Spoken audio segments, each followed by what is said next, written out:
2010년도에 한 가수의 학력 위조 논란이 있었습니다. 간단치 않은 논란이었어요. 그 가수의 이름은 타블로입니다. 타블로. 그 가수의 학력 위조 논란이 점점점 이제 커졌습니다.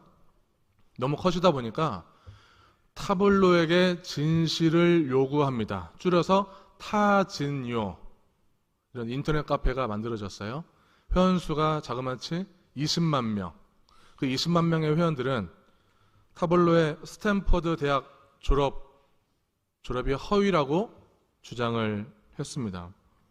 이 일이 너무나 커지다 보니까 처음에 그냥 단순한 의혹 제기였는데 너무 커져서 이제는 공식적으로 여러 인터뷰나 공식 문서를 통해서 언론을 통해서 학력을 증명했어요. 그래도 안 믿었어요. 그래서 스탠퍼드 대학 측에서 학위 취득 사실을 공개했습니다. 그래도 안 믿었어요. 그래서 타블로와 이 방송사 제작진들과 함께 직접 미국의 스탠퍼드 대학에 가서 거기에 가서 졸업 사실을 방송에 내보냈습니다. 믿었을까요? 그래도 안 믿었습니다. 검찰 수사가 들어갔어요. 검찰 수사 결과 졸업 사실을 확인했고 공식 발표 다 했습니다. 의혹을 제기한 많은 사람들은 명예훼손으로 형사처벌 대상이 되었습니다.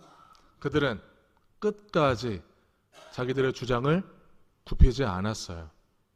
이거는 그냥 단순한 불신이 아니었어요. 일부러 안 믿겠다는 거죠. 사람은 진실을 받아들이기 어려운 몇 가지 심리적 취약성을 갖고 있습니다.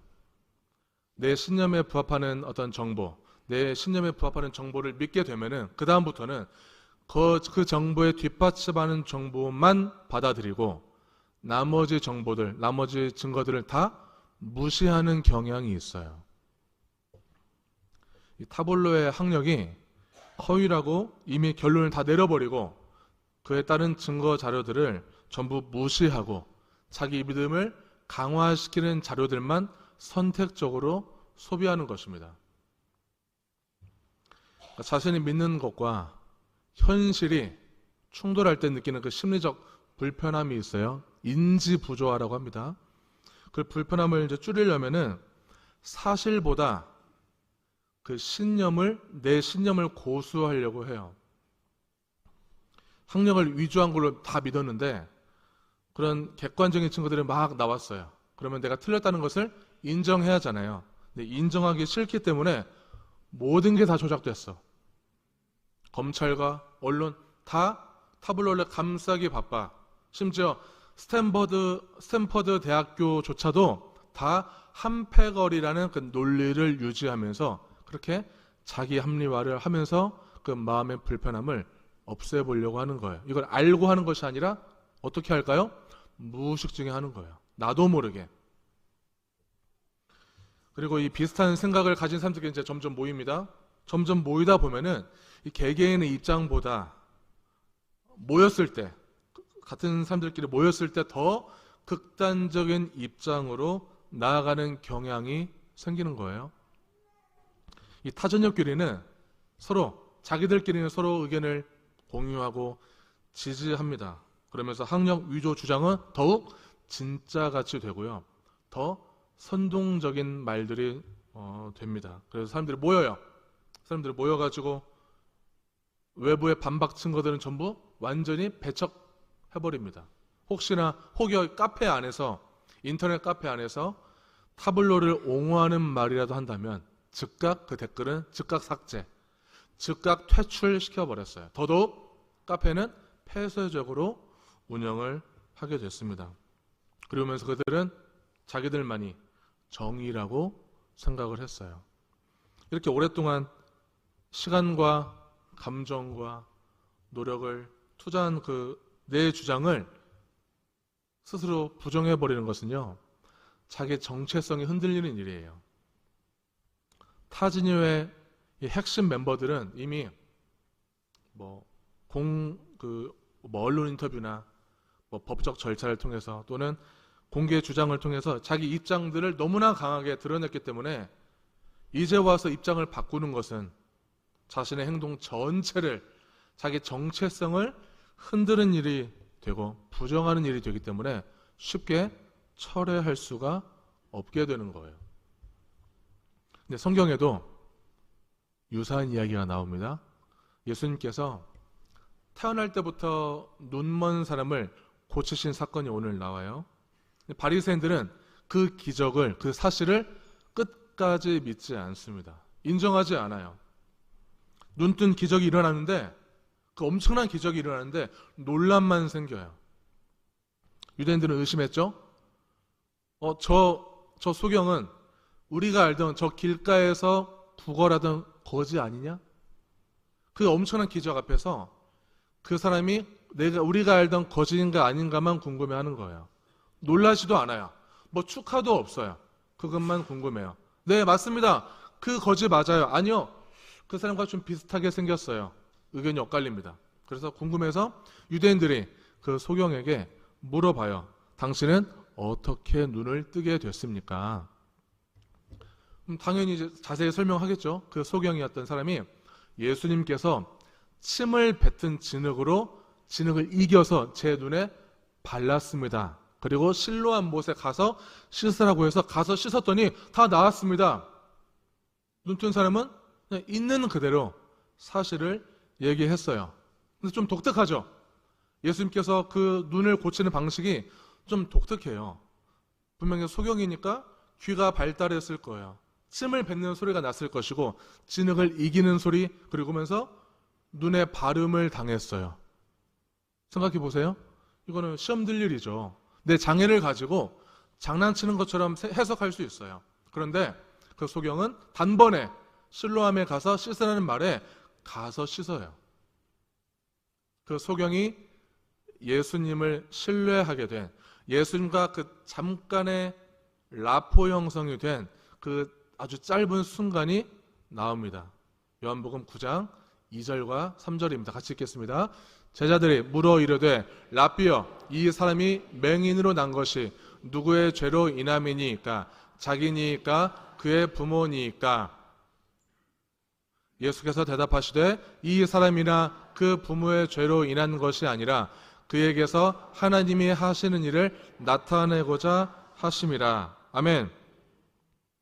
자, 방금 읽은 2절과 3절은 제자들이, 그러니까 그 소경 눈 뜨기 전 상황이에요. 제자들이 그 길에 앉아 있는 그 소경을 보고 그 소경의 죄에 집중하고 있어요. 예수님, 저 소경의 장애가 저 소경의 개인의 죄 때문입니까? 부모의 죄 때문입니까? 물어봐요.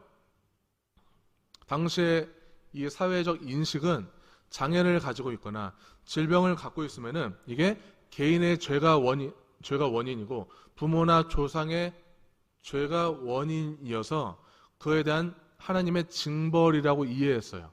그러니까 장애를 갖고 질병을 갖고 있는 사람은 굉장히 수치스럽고 부끄러운 거예요. 자기 죄 때문에 이런 질병이 저주처럼 생긴 거니까 뭐 껄끄럽고 누구한테 말할 수 없는 상황이었어요. 근데 아무리 그래도 그게 설령 사실이라 하더라도 옆에 소경이 있는데 어떻게 그런 말들을 죄를 운운하면서 얘기할 수 있어요? 무례한 거죠. 근데 예수님께서 말씀하셨어요.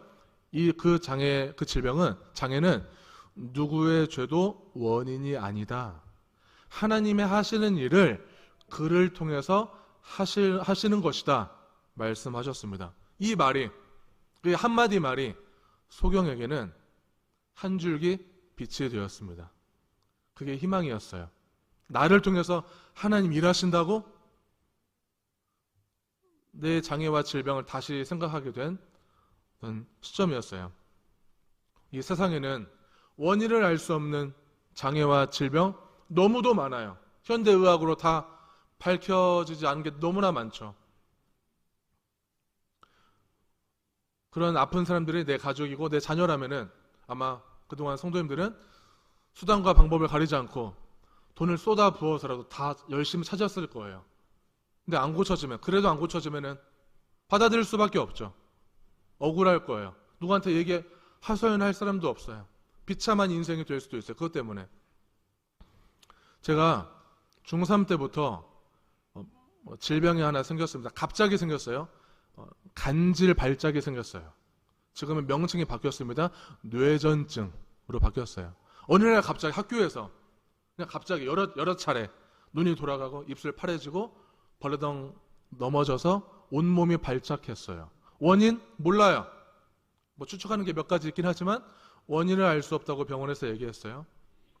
너무나 스트레스가 됐죠. 근데 감사하게도 약을 먹으면 조절이 돼서 정상 생활이 가능해졌습니다.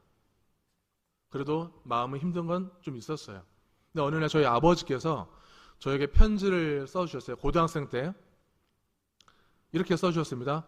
하나님께서 바울에게 가시를 주시고 가시를 통해서 하나님의 영광을 나타냈듯이 너의 질병도 그럴 거라 믿는다. 저는 그 말이 하나님을 믿기 전이었는, 하나님을 인격적으로 만나기 전이었는데도 그 말 한마디가 한 줄기 빛이 되었어요. 그러니까 침을 뱉든 눈에 바르든 가서 씻으라고 하면 가서 씻는 거예요. 소경에게는 그런 희망과 믿음이 생겼습니다. 자, 유대인들이 또 물어보죠. 그럼 너를 고친 그 예수가 어디 있느냐?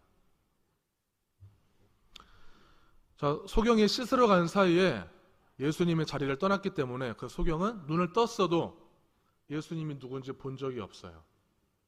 모르죠. 다만 중요한 사실은 내 장애는 고쳐졌고 그분은 나를 고친 게 분명하다는 사실이에요. 그분은 적어도 나에게는 진실된 분이라고 여겼습니다. 근데 이때 이 사건을 바라보고 있는 바리새인들의 반응은 또 달라요. 바리새인들의 관심사는 예수님이 안식일법을 위반한 거예요. 거기에만 관심이 있었어요.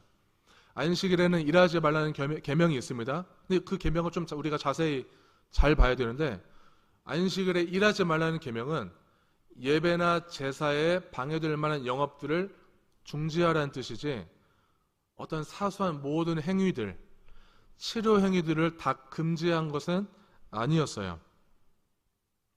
자, 그러면 바리새인들은 다시 묻죠. 당신은 어떻게 눈을 떴습니까? 물어봐요. 근데 이거는 궁금해서 물어본 것이 아니었어요. 안식일에 예수께서 침을 뱉고 진흙을 이겨서 눈을 바르는 그 치료 행위를 들으려고 하는 거예요. 안식일에 그런 안식일을 위반하는 행위를 했다는 그 증거를 확보하기 위해서 물어보는 거였어요. 의도가 불순하죠. 그거를 확보해서 그걸 빌미 삼기 위해서 물어보는 거였어요. 눈먼 자가 눈을 떴다는 그 사실과 안식일에는 병을 고치는 행위를 할 수 없다는 그 율법이 서로 충돌합니다. 충돌 상태에서 바리새인들은 예수를 부정하는 쪽을 선택하는 거예요. 그건 기적이 아니야. 예수가 하신 것이 아니야. 그 기적을 거부하고 부정해버려요.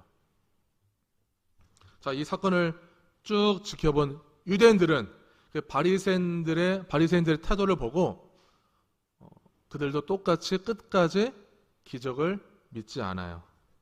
그래서 소경의 부모를 불러다가 따지듯이 묻습니다. 당신 아들이 맞습니까? 당신 아들은 도대체 어떻게 눈을 뜨게 된 것입니까? 물었습니다. 부모님은 대답을 하죠. 저희 아들이 맞습니다만 어떻게 보게 되는지는 저희도 잘 모릅니다. 부모이기 때문에 내 아들이 어떻게 눈을 떴는지 다 알고 있었어요. 내 아들을 고치신 그 예수가 메시아라는 사실도 다 알고 있었지만 말할 수 없었어요. 당시 유대 사회는 예수를 믿는 자들, 예수를 옹호하는 자들에 대해서 쫓아내는 방침이 있기 때문에 그 부모는 불이익을 당하는 게 두려워서 진실을 말하지 않는 거예요. 그 사회는 너무나도 극단주의로 흐르고 너무나 뚜렷한 너무 율법주의로 흐르는 그 집단적 사고 때문에 우리가 믿는 것만 정이고 반대 의견을 내는 그 증거를 제시하는 모든 상대방의 모든 증거들은 그 상대방의 모든 집단들은 다 파멸의 대상으로 여겨버렸습니다. 이러한 바리새인들은 누구보다 하나님을 잘 안다고 자부하는 사람들이에요. 그런데 예수가 하나님의 아들이라는 것을 절대 믿지 않아요. 받아들이지도 않아요. 만약에 예수가 메시아라는 사실을 받아들인다면은 그동안 자기들이 구축해놓은 자기들만의 신학, 자기들만의 율법 체계, 이 모든 것들이 다 부정되어 버리는 거예요. 자기 정체성이 완전히 부정되는 것이죠. 그래서 자기 정체성을 보호하기 위해서, 더욱 자기 밥그릇을 지키기 위해서 예수를 부정해야 되고 예수를 죄인으로 선동하고 내 편을 많이 만들어서 내 신념에 듣기 좋은 말만 들으려고 합니다. 많은 사람들에게 존경받으려고만 해요. 바리새인님, 당신들이야말로 이 시대의 진정한 종교인입니다. 당신들 똑똑하십니다. 율법을 제대로 지키시는 분이십니다. 이런 말들만 듣고 싶어 해요. 구약의 아합 왕도 마찬가지예요. 아합 왕은 길르앗 라못 전쟁을 앞두고 승리할 거라고 이미 믿었어요. 근데 혹시 모르니까 예언자 400명을 모아놓고 이 전쟁의 길흉에 대해서 물어봐요. 어떻게 되냐? 물어봤더니 400명 전부 다 아합 왕이 이길 것입니다 라고 얘기합니다. 아합 왕이 이미 가지고 있었던 자기 믿음을 강화시켜주는 말이기 때문에 그런 말들만 다 받아들여요. 근데 과연 그럴까요? 열왕기상 22장 17절에 우리 한번 읽어보겠습니다. 그가 이르되 내가 보니 온 이스라엘이 목자 없는 양같이 산에 흩어졌는데 여호와의 말씀이 이 무리에게 주인이 없으니 각각 평안히 자기의 집으로 돌아갈 것이니라 하셨나이다. 아멘. 자, 이 말은 미가야 예언자한테 하신 하나님의 말씀이에요. 이 무리는 지금 목자 없는 양 상태, 주인이 없는 상태니까 빨리 다 각각 흩어져라. 무슨 말이에요? 아합 왕이 믿고 있는 그 전쟁은 어떻게 된다? 패할 것이다. 이렇게 미가야 선지자가 아합 왕에게 가서 말을 했어요. 아합 왕이 듣기 좋아했을까요? 당연히 듣기 싫어했습니다. 괘씸하게 생각했어요. 미가야를. 그래서 감옥에 가둬버려요. 근데 정말 이 전쟁의 결과는 아합 왕이 전사합니다. 왕이 듣고 싶은 말만 해주고 쓴소리를 하지 않으면 나라는 망가질 수가 있어요. 리더라고 항상 옳은 말만 할 수 있나요? 리더라고 완벽하게 분배를 다 할 수 있나요? 오해할 수도 있어요. 착오가 생길 수 있고요. 착각도 할 수 있습니다. 그때 부하 직원들은 진실을 위해서, 나라를 위해서 쓴소리를 하더라도 얘기해야 되는 거예요. 두렵죠? 내가 왕에게 어떤 잘림을 당할지, 어떤 불이익을 당할지 모르지만 그래도 얘기해야 돼요. 어떻게? 직을 걸어서라도 나라를 위해서 진실을 얘기해야 하는 것입니다. 그것이 참 예언자이고 참된 그리스도인이 걸어가야 할 길이에요. 분명히 보이는 진실 앞에서도 사람들은 자기 신념을 지키기 위해서 진실을 외면해요. 유일하게 오늘 성경 이야기를 통해서 유일하게 진실을 얘기하는 사람은 눈뜬 자 한 사람이에요. 바리새인이 이 눈뜬 자에게 2번 질문을 합니다. 요한복음 9장 17절과 24절, 25절 보면은 너는 예수를 어떤 사람이라고 생각하느냐? 네, 그분은 선지자입니다. 24, 25절 같이 읽겠습니다. 이에 그들이 맹인이었던 사람을 2번째 불러 이르되 너는 하나님께 영광을 돌리라. 우리는 이 사람이 죄인인 줄 아노라. 대답하되 그가 죄인인지 내가 알지 못하나 한 가지 아는 것은 내가 맹인으로 있다가 지금 보는 그것이니이다. 아멘. 너는 예수를 통해서 고침받은 게 아니야. 그 예수는 죄인이야. 그러니까 너는 하나님께만 영광을 돌려야 돼. 예수는 죄인이야. 저는요, 그분이 죄인인지는 모르겠지만요, 분명한 사실은 제가 눈이 멀었다가 그분을 통해서 눈을 뜬 것입니다. 있는 그대로 진실만을 얘기했어요. 그 옆에서 다 듣고 있는 부모는 마음이 어떨까요? 간담이 선을 해요. 굳이 기득권 세력들과 말싸움에서 좋을 게 없었어요. 그냥 눈 떴으니까 얼마나 기쁜 일이에요. 좋은 일이죠. 그냥 자기들끼리, 가족들끼리 경사하고 기뻐하면 좋아요. 좋은 거예요. 그냥 조용히 있으면 되는 거예요. 굳이 진실을 얘기해서 껄끄러운 관계, 그 불편한 일들 안 만드는 게 더 좋은 거예요. 뭐로 말해요, 그거를. 불이익 당할 수도 있는데. 근데 결국 정말로 이 눈 뜬 사람은 자기가 진실을 얘기했기 때문에 바리새인들로부터 출교를 당합니다. 이단 사이비를 맹신하는 것도 비슷한 현상이에요. 이단의 교리를 믿게 한 후에 완전히 빠지게 만들고 믿게 한 후에 다른 모든 교리들과 모든 것 외에는 전부 다 가짜라고宣외해요. 의심하거나 내부 고발을 하면 그에 응당한 처벌이 있다고 위협하고 통제합니다. 그리고 더 단체는 폐쇄적으로 만들어요. 오랫동안 믿어온 그 교리에 대한 신념을 바꾸는 데 있어서는, 바꾸는 거는 너무도 어려운 일이에요. 내가 그동안 그 단체를 위해서 시간과 모든 것을 다 투자하고 내 정력을 쏟았고 내 모든 열정을 담았고 모든 걸 다 주었는데 이걸로 바꾼다는 것은 내 정체성을, 내 모든 시간들을, 나 자신을 다 부정해버리는 것과 같은 그 무게감이었어요. 그러니까 쉽사리 그 종교 사기 집단에서 나오지 못하는 거예요. 정치 진영에서도 내가 지지하고 좋아하는 정당, 좋아하는 정치인, 그리고 내가 지지하고 있는 어떤 사회 현상에 대해서 우리끼리는 극단적인 주장을 계속 펼치고 다른 생각을 하는 그 집단에 대해서 완전히 적으로 간주해버립니다. 우리만 정의해요. 우리만 진실해요. 그리고 그래서 우리 주장만 뒷받침해주는 정보만 수용해요. 나머지 반대되는 정보 다 배척해버리죠. 그 정보가 가짜인지도 모르고 계속 다른 사람에게 선동하고 퍼다 그 정보를 나르고 있어요. 내가 지지하는 무언가가 진리라고 믿었는데, 사실이라고 믿었는데 그게 틀린 거라고 누군가 얘기한다면 그걸 누가 인정하고 싶겠어요? 당연히 인정하기 싫죠. 그걸 인정하는 순간 내가 어리석었다는 것을 증명하는 거예요. 내가 멍청하게 속았다는 것을 증명하는 꼴이에요. 내가 틀렸다? 자존심이 허락하지 않죠. 절대 인정하지 않아요.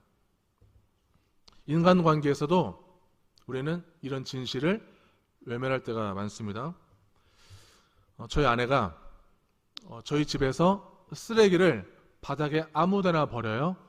저는 정리정돈을 아주 좋아하는 사람이에요.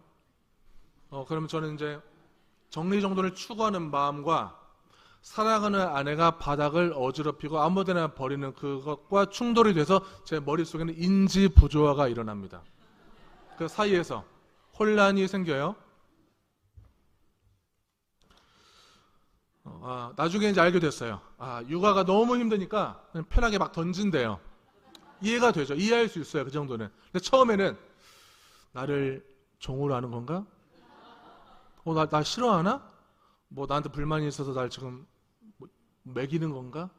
이런 생각까지 했어요. 이런 괘씸한 년. 이 괘씸한 년.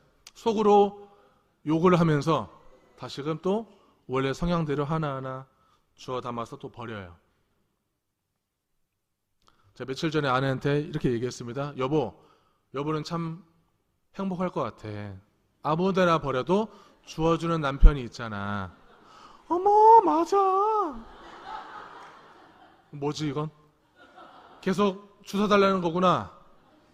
나를 역시 종으로 하는 게 분명해. 날 부려먹는 게 분명해. 틀림없어. 이런 생각을 하게 됐어요. 지금은 아무데나 버려도 나를 얼마나 사랑하면, 나를 얼마나 편하게 믿으면 다 주워줄 줄 알고 이렇게 편하게 버릴까. 지금 그렇게 생각하고 있어요. 역시 인생이라는 것은, 행복은 어떻게 해석하냐에 따라서 달라집니다. 이렇게 해석하기까지 제가 세월이 걸렸어요. 너무 오래 걸렸어요. 저희 어머니께서는 두려움이 많으세요. 아마 90년대 할렐루야 기도원에 간 적이 있었는데 그 할렐루야 기도원 원장이 저희 어머니의 가슴을 만지더니 뭐 있네, 뭐 있어. 어머니께서는 그 말을 듣고 그 마음속에 두려움이 들어갔어요. 두려움이 들어가니까 어떻게 생각했을까요? 아, 이건 유방암이구나. 그렇게 생각하고 생사를 걸고 기도원에 다니기 시작했어요. 이게 암인지 아닌지 궁금하면 뭘 어떻게 하면 되죠? 병원에 가서 검진을 받으면 되는 거예요. 근데 병원에 안 가요. 암 선고 사실을 받을까봐 두려운 거죠. 그 진실이 두려운 거예요. 그런데 말로는 두렵다고 얘기한 적이 한 번도 없어요. 어떻게 병원에 가? 그건 믿음이 없는 거야. 난 믿음으로 해볼 거야. 믿음으로 이겨낼 거야. 하나님 도와주실 거야. 병원에 가지 않아요. 그 세월이 10년이 넘어요. 그 10년 넘는 시간 동안 우리 가족은 참 힘들었어요. 10년이 지나고 저희 아버지와 이모 두 분과 제가 합세해서 어머니 비위를 맞춰드리고 열심히 맞춰드리면서 겨우겨우 검진 받는데 성공합니다. 그리고 검진 결과는 초기 유방암이 나왔어요. 어머니는 수술 절대 안 받겠다고 했어요. 계속 설득했어요. 눈물을 머금고 어머니께서 수술을 결정했습니다. 그때 어머니의 말은 잊을 수가 없어요. 할게, 이 말로 결정하셨어요. 한편으로 저희 어머니의 마음을 좀 들여다봤어요. 그 어머니는 10년 넘는 세월 동안 마음이 어땠을까? 그 두려운 마음, 꽁꽁 말하지 못하고 누구에게도 말하지 못한 그 두려운 마음을 가족들이 이해해주지 않고 알아주지 않아서 얼마나 서운하고 외로우셨을까? 혼자 고군분투하듯이 신앙이라는 끈을 하나 잡고 목숨을 걸고 살아왔는데 얼마나 힘드셨을까? 그리고 기도원에 대해서 비방만 하는 가족들 때문에 정말 힘드셨겠다 싶었어요.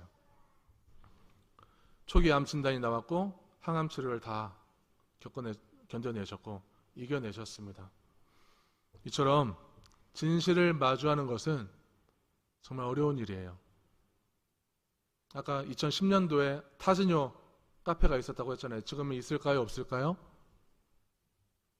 타진요 인터넷 카페. 지금은 그 타진요 카페가 사라지고 타진요2 카페가 있어요. 회원수는 3만 명, 여전히 활동 중입니다. 우리가 이 진실을 마주하는 것만이 변화의 시작이에요. 진실을 마주해야 돼요. 외면할 수는 없어요. 세상은 눈뜬 그 사람을, 진실을 얘기하는 사람을 내쳐버렸지만 예수님께서는 그를 다시 찾아오세요. 힘들게 진실을 따르는 사람의 그 말과 행동을 기억하세요. 찾아오셔서 그 소경을 다시 만나주십니다. 눈뜬 자를 만나주십니다. 내 불완전한 신념, 그 신념에 올인해서 내 자존심을 지켜내기 위해서, 내 유익을 위해서 계속 살던 대로 영적 소경으로 살 것인가?